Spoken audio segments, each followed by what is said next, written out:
Hello guys, welcome to my channel Aditi Khatri Psychology Classes. So guys, we started chapter 5 therapeutic approaches, and in the last video we have discussed the topic is types of psychotherapies, and today in this video we will discuss the topic is steps in the formulation of a client's problem.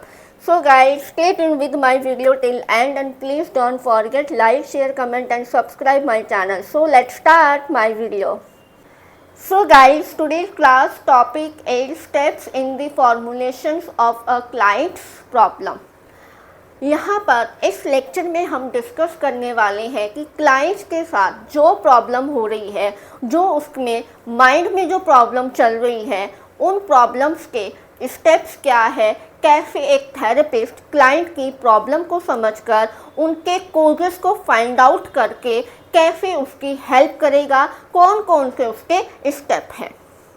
Clear? हमने अपने previous lecture में types of psychotherapy में discuss किए थे 6 types of parameter. वहाँ पे हमने देखा कि कोजेस क्या है, एग्जिस्टेंस क्या है, ट्रीटमेंट क्या है और क्लाइंट और थेरेपिस्ट का रिलेशन क्या है, ड्यूरेशन ऑफ टाइम क्या है और क्लाइंट को इसके साथ क्या बेनिफिट होता है। और हमने 3 टाइप्स ऑफ साइकोथेरेपी को डिस्कस किया था, जहाँ पे हमने साइकोडायनेमिक थेरेपी को डिस्कस किया, बिहेवियर थेरेपी को डिस्कस किया एंड एग्जिस्टेंशियल थेरेपी को डिस्कस किया था। आई होप आपने वो लेक्चर देखा है। देन पहले वो लेक्चर देखो, देन आप ये वीडियो को देखो, समझो और देन आपको आगे के टॉपिक्स भी क्लियर होंगे। राइट? तो फर्स्ट स्टेप क्या आता है थेरेपिस्ट का क्लाइंट्स की प्रॉब्लम समझने का, understanding of the problem. Client के साथ जो भी उसके माइंड में प्रॉब्लम्स चल रही है उनको समझना। एक थेरेपिस्ट इतना कैपेबल होना चाहिए कि क्लाइंट के साथ जो भी प्रॉब्लम हो रही है, जो भी डिस्ट्रेस क्लाइंट एक्सपीरियंस कर रहा है, उनको थेरेपिस्ट समझता है। मतलब अगर आपने क्लाइंट की जो भी प्रॉब्लम है, उन प्रॉब्लम या कोर्स को आप यहाँ पर समझोगे और उनको जानने की कोशिश करोगे क्लाइंट किस प्रॉब्लम में अपने आप को बहुत थॉट्स, फीलिंग, बहुत सारे लॉट्स ऑफ थॉट उसके माइंड में चल रहे हैं। ठीक है? तो यहाँ पे थेरेपिस्ट का क्या काम है कि जो भी क्लाइंट के डिस्ट्रेस पैटर्न है, जो भी उसने एक्सपीरियंस किया है, उसको यहाँ पर समझना। क्लियर? सेकेंड स्टेप की बात करते हैं, identifications of the areas to be targeted for treatment in psychotherapy. यहाँ पर थेरेपिस्ट आइडेंटिफिकेशंस करते हैं, आइडेंटिफाई करते हैं कि क्लाइंट में जो भी प्रॉब्लम हुई है, कोजेस उन्होंने फाइंड आउट किया है, कौन सा एरिया है, कौन से एरिया को उनको टारगेट करना है ट्रीटमेंट के लिए, ये साइकोथेरेपिस्ट या थेरेपिस्ट काम करते हैं। जैसे फॉर एग्जांपल क्लाइंट के साथ क्या है, क्लाइंट एक फॉल्ट लर्निंग बिहेवियर करता है। ठीक है? फॉल्ट लर्निंग बिहेवियर करता है। जस्ट फॉर एग्जांपल कहीं पर आप जॉब करते हो और वहाँ जॉब प्लेस ऐसा है जहाँ पे आपसे कोई अच्छे से बात नहीं करता है, हर कोई इंसान आपको इग्नोर करता है और आपको एक अच्छे से कोई रिस्पॉन्स नहीं करता है।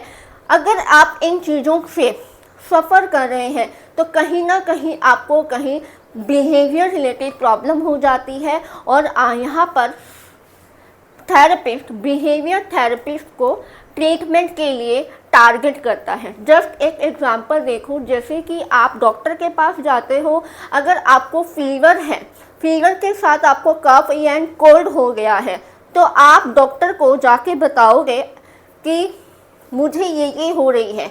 कई बार क्लाइंट क्या होता है, यहाँ पर अपनी प्रॉब्लम्स अच्छे से क्लियरफाई नहीं करता है, तो यहाँ पर डॉक्टर का भी पूरा फर्ज बनता है, उनको यहाँ पर आइडेंटिफाई ही करना पड़ता है कि मेरी क्लाइंट की क्या प्रॉब्लम है। राइट? जैसे ही आप अपनी प्रॉब्लम्स बताते हो या फिर नहीं बताते, तो यहाँ पे जो थेरेपिस्ट होंगे वो उनको आइडेंटिफाई करेगा कि कौन कौन सी प्रॉब्लम है और कौन सा एरिया है, टारगेट करेगा उस एरिया को और देन उनको ट्रीटमेंट करेगा। क्लियर? आ गया समझ में? एक एग्जांपल मैं देती हूँ आपको। डॉक्टर के पास जाते हो, आपको कोई कैंसर की प्रॉब्लम, बीमारी हो चुकी है। वो कैंसर की बीमारी क्या है, आप डॉक्टर को नहीं बता रहे हो, बट डॉक्टर यहाँ पे आइडेंटिफाई करेगा और देखेगा कि कैंसर कहाँ पे है और उन एरिया को ही वो टारगेट करेगा, देन उसको ट्रीटमेंट देगा। ट्रीटमेंट में क्या होगा कि हाँ कौन कौन सी एरिया इंजेक्शन देने हैं, कौन सी उसको दवाइयाँ देनी है, कौन सा एरिया उसको पूरी तरीके से ठीक करना है ना।